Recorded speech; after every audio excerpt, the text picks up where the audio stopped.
तो ये भी एक सेक्रीफाइस है कि अपने भाई के लिए वो आईआईटी मद्रास जा रहा है। ये मेरा नाम लेके बहुत बार प्रैंक कर देता था मेरे ऊपर। कितने करोड़ का पैकेज लगेगा आईआईटी मद्रास में? 2 करोड़ के अप्रॉक्स। कौन सी बुक्स को फॉलो करते थे फिजिक्स, केमिस्ट्री एंड मैथ्स के लिए? जितना ज्यादा हो सके मॉक टेस्ट दीजिए ताकि आपका जो परफॉर्मेंस एनालिसिस है वो और बेटर हो। How did you handle your burnout, stress and self doubt? Exam के वक्त कुछ सोचना नहीं चाहिए कि मेरा रिजल्ट ये आएगा। तो अगर कोई जेएस फ्रेंड ये वीडियो देख रहा है तो उसकी 2 साल की क्या मतलब स्ट्रेटजी होनी चाहिए जिससे वो जे एडवांस में इतनी अच्छी रैंक ला सके?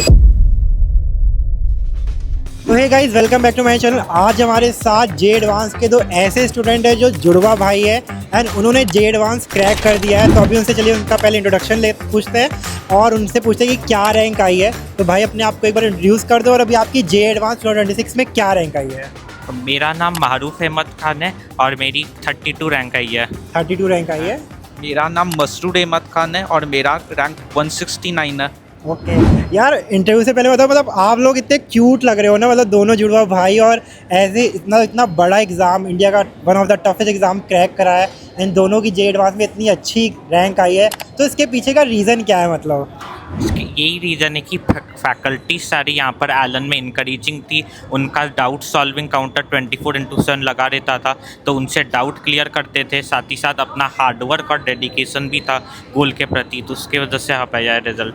ओके, मेरा यही था कि सेल्फ स्टडी करना और जो कोचिंग से गाइडेंस मिल रहा है उससे अपना जो सेल्फ स्टडी है उसको सही डायरेक्शन में प्लान करना, जिससे मेरा जो सेल्फ स्टडी है वो स्ट्रक्चर्ड वे में अकॉर्डिंग टू दी गोल वो आगे बढ़े और एट दी एंड रिवीजन का अच्छा मौका मिल जाए, जिससे रिवीजन इफेक्टिवली करके एग्ज़ाम को क्रैक कर सके। ओके।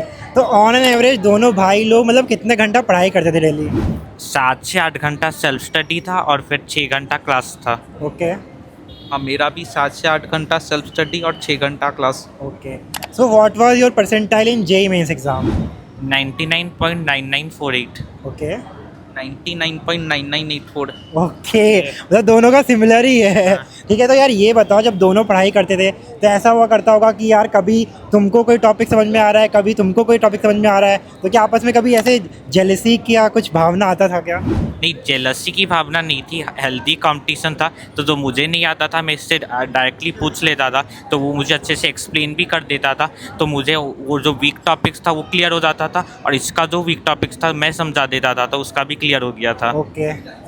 हाँ, दोनों में फ्रेंडली एटीट्यूड था। ओके, तो अगर आपको आप दोनों के कोई डार्क सीक्रेट बताने हो तो what are these dark secret? तो कभी कभी ये मुझसे प्रैंक कर लेता था कि मैं कुछ गलती नहीं किया हूँ, ये गलती करके मेरा नाम ले लेता था। कभी बहुत बार हुआ है कि फ्रेंड्स को पता भी नहीं चलता था। ये मेरा नाम लेके बहुत बार प्रैंक कर देता था मेरे ऊपर, जो कि आज तक मुझे पता नहीं चल पाया। अभी मेरे को भी लिफ्ट में ये मिला, मैं समझ रहा हूँ ये है, और आप मिलते हो तो मैं समझता हूँ वो है। तो यार ये तुम्हारे साथ कभी तुमने एक दूसरे का सेम शक्ल होने का कभी फ़ायदा उठाया है? कोई इंसिडेंट अगर शेयर करना चाहो। हाँ, कभी कभी मैंने होमवर्क नहीं किया होता था तो मैं इसका कॉपी लेके दिखा देता था, तो टीचर उसे पकड़ लेते थे। ओके। आपने कभी कुछ किया है ऐसा कोई कांड? हाँ, मैंने फ्रेंड्स पे जो प्रैंक किया है, मैं इसका नाम लेके प्रैंक करता था और फिर भाग जाता था, फिर ये पकड़ा जाता था फ्रेंड्स के सामने। ओके, तो अगर आप दोनों में सिमिलैरिटी देखी जाए तो लगभग बिल्कुल सिमिलर है, तो कितना % सिमिलर आप एक दूसरे को बोलते हो? ऑलमोस्ट 99% सिमिलर है, बस हाइट में थोड़ा डिफरेंस है दोनों में। ओके, हाइट में डिफरेंस हाँ। है, काइंड ऑफ इनएंशियम है। हाँ। ओके, तो गाइस वीडियो में आगे बढ़ने से पहले मैं आपको बता दूं कि मुझे बहुत सारे बच्चे यार मैसेज करके पूछते हैं कि भैया कोई बेस्ट टेस्ट सीरीज बताओ जिससे हमारी जेईई की प्रिपरेशन बहुत अच्छे से हो सके। देखो गाइस, मैं आपको रिकमेंड करूंगा इंडिया की बेस्ट टेस्ट सीरीज जो है टेस्ट ऑनगोइंग टेस्ट सीरीज। तो आपको इसमें सिर्फ फुल सिलेबस टेस्ट ही नहीं मिलेंगे, आपको इसमें class 11th wise, class 12th wise, chapter wise, part wise और सब्जेक्ट वाइज सारे टेस्ट अवेलेबल हैं। और मुझे इस टेस्ट सीरीज का सबसे ज़्यादा कस्टम टेस्ट क्रिएटर पसंद आया, जिसमें तुम अपने हिसाब से अपने टाइम के अकॉर्डिंग, अपने चैप्टर के अकॉर्डिंग टेस्ट क्रिएट कर सकते हो, तो जिससे तुम्हारी जो जेईई की स्ट्रेटजी जिस हिसाब से तुम्हारी चल रही है ना, तुम इस हिसाब से अपनी प्रिपरेशन कर सकते हो। एंड गाइज, हर एग्जाम के बाद आपको डिटेल एरर एनालिसिस देखने को मिलेगा एंड इनकी एक मिस्टेक बुक भी आपको देखने को मिलेगी, जिसके बाद तुम अपनी सारी गलतियों का एनालिसिस कर सकते हो। और ऑनेस्टी से टेस्टिंगो का एनालिसिस सिस्टम सबसे ज़्यादा पसंद आया, स्पेशली से इसका स्कोर फ्रेमवर्क। हर टेस्ट के बाद सिर्फ मार्क्स वर्सेस परसेंट परसेंटाइल नहीं मिलते, बल्कि strength coverage, optimisation areas, risk और एग्जाम रेडीनेस को डिटेलली ब्रेक डाउन किया है। इससे ईजिली समझ आ जाता है कि आप कहाँ पे मिस्टेक्स कर रहे हो, आपको कौन से टॉपिक स्ट्रॉन्ग करने चाहिए, कहाँ पे आपकी कवरेज करनी चाहिए एंड कहाँ ऑप्टिमाइज करना चाहिए। तो अगर आप मेरा कूपन कोड PKS500 यूज करके टेस्ट सीरीज लेते हो तो आपको एडिशनल 10% रुपीज का ऑफ मिलेगा। तो गाइज ऑल द बेस्ट। तो यार ये बताओ, मतलब आप लोग के जब पढ़ रहे होते थे जेई के एग्जाम में, तो आप कौन सी बुक्स को फॉलो करते थे फिजिक्स, केमिस्ट्री एंड मैथ्स के लिए? तो फिजिक्स के लिए तो मैंने कोचिंग के मॉड्यूल किए, उसके अलावा HC वर्मा, इरोडोव और पाथफाइंडर किए थे। ओके। और मैथ्स में मैंने पर्टिकुलरली कोचिंग के मॉड्यूल और उसके साथ SL लोनी फॉलो किया था, और पाथफाइंडर मैथ की भी की थी। और केमिस्ट्री? केमिस्ट्री के लिए कोचिंग के मॉड्यूल्स और फिर कौन सा JD ली, गुहा सर की बुक और नीरज सर की बुक PC में, और राजोरा सर की बुक उसी में किए थे। तो दोनों ने सेम ही फॉलो किया होगा। ओके। तो गाइज ये बुक है जो मतलब रैंकर्स लोग फॉलो करते हैं। तो आप लोगों ने कब डिसाइड किया कि आप लोगों को जेई की प्रिपरेशन स्टार्ट करनी चाहिए? क्लास 10th में मैंने डिसाइड कर लिया था, तो 10th में ही मेरे कोटा आ गया। ओके। मैंने भी साथ 10th ही में आ गया था दोनों। तो आप दोनों कौन से स्टेट से बेसिकली? उड़ीसा। उड़ीसा से। So my next question is one sacrifice that nobody knows about your journey. मेरी मदर की सेक्रीफाइस, उन्होंने अपना गवर्नमेंट जॉब छोड़ के इधर कोटा आ गया। आपकी मदर ने आपके दोनों के लिए गवर्नमेंट जॉब छोड़ा? हाँ। Okay, so this is one of the best sacrifices. Okay, so how did you handle your burnout, stress and self doubt? मैं अपने टीचर से बात करता था जब भी बर्नआउट लगता था, और टीचर मुझे इनकरेज करते थे। अपने दोस्तों से भी बात करता था, तो दोस्तें भी मुझे मोटिवेट करते थे, जिससे मुझे बर्नआउट का ज़्यादा फीलिंग नहीं लगा कोटा में। ओके। एंड अभी तक मैंने जितने रैंकर्स देखे हैं, मुझे आप दोनों सबसे ज़्यादा मासूम क्यूट रैंकर्स लगे हो। तो आप लोगों को क्या आपसे ज़्यादा कोई मासूम मिला आपके बैच में? अभी तक तो नहीं मिला। अभी तक नहीं मिला? नहीं मिला। Okay. So next question is, क्या आप कभी कोई सोशल मीडिया प्लेटफॉर्म कभी यूज़ करते थे? नहीं यूज़ करते थे। अभी नहीं यूज़ करते थे। ओके। तो अगर कोई JS फ्रेंड ये वीडियो देख रहा है, तो उसकी 2 साल की क्या मतलब स्ट्रेटजी होनी चाहिए जिससे वो JEE एडवांस में इतनी अच्छी रैंक ला सके? तो पहले फेज में आपको अपने जो मॉड्यूल्स है उनको एक बार अच्छे से सॉल्व कर लेने चाहिए, जो भी असाइनमेंट्स मिले उसको अच्छे से कर लेना चाहिए। सेकंड फेज में आपको जो आपने सॉल्व किया है उसको दोबारा से एक बार रिवाइज कर लेना चाहिए, उसको और एक बार देख लेना चाहिए, और जो भी आपके केमिस्ट्री में जो आप भूल गए थे IOC के, उन सब नोट्स को वापस रिवाइज कर लीजिए और उनको स्ट्रेंथन कर लीजिए, और फिर जितना ज़्यादा हो सके मॉक टेस्ट दीजिए, ताकि आपका जो परफॉर्मेंस एनालिसिस है वो और बेटर हो। Exactly.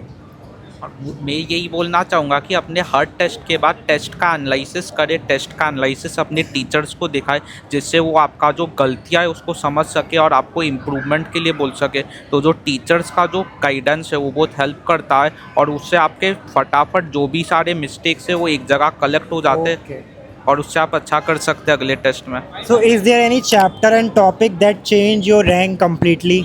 Modern physics. Modern physics. Modern physics. तो आप लोग के सबसे वीक चैप्टर कौन से थे? Weak chapter trigonometry. Coordinate geometry. Okay. तो अभी आपका मतलब AIR 32 आया है ना, आपका 160। तो आप तो फॉर श्योर कि IIT बॉम्बे जा रहे हो, तो आपको अभी कौन सी IIT जा रहे हो? IIT मद्रास।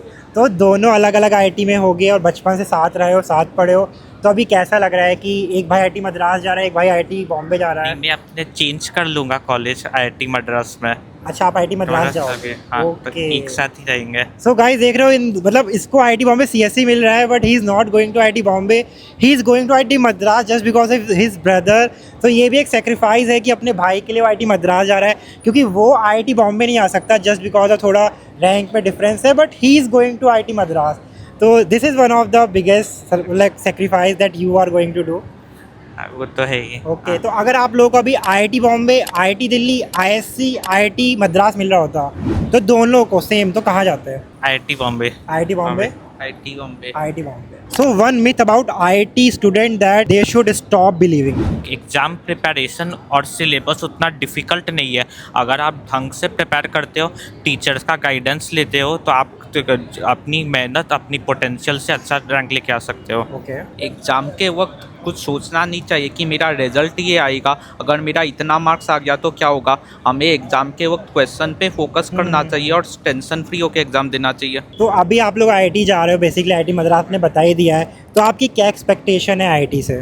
कि अच्छे कैंपस होना चाहिए, उधर अच्छे प्लेसमेंट्स मिलने चाहिए। ओके, रिसर्च आउटपुट अच्छा आईआईटी मद्रास आपको का। रिसर्च में इंटरेस्ट है? हाँ, ओके, एंड आपको बेसिक तो प्लेसमेंट placement तो क्या एक्सपेक्ट कर रहे हो कि कितने करोड़ का पैकेज लगेगा आईआईटी मद्रास?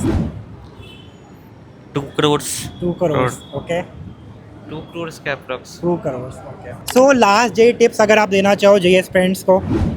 आप अपने टीचर से खुल के बात करिए, उनसे अपने डाउट्स पूछिए, क्लियर करिए कि मन में कुछ भी डाउट्स नहीं होने चाहिए, उससे स्ट्रेस और भी बढ़ता है। तो अपने टीचर से खुल के बात करिए, अपना डाउट्स क्लियर करिए। ओके, कभी भी जेई प्रिपरेशन के वक्त डीमोटिवेट नहीं हुए, अपने फ्रेंड्स से और टीचर से बात करते रहिए, वो आपको मोटिवेट करते रहेंगे और हमेशा आपका स्ट्रेस लेवल कम रहेगा और आप अच्छा करेंगे। ओके, कांग्रेचुलेशन यार for getting IIT Madras AIR 32 AIR 160 and all the best and congratulation.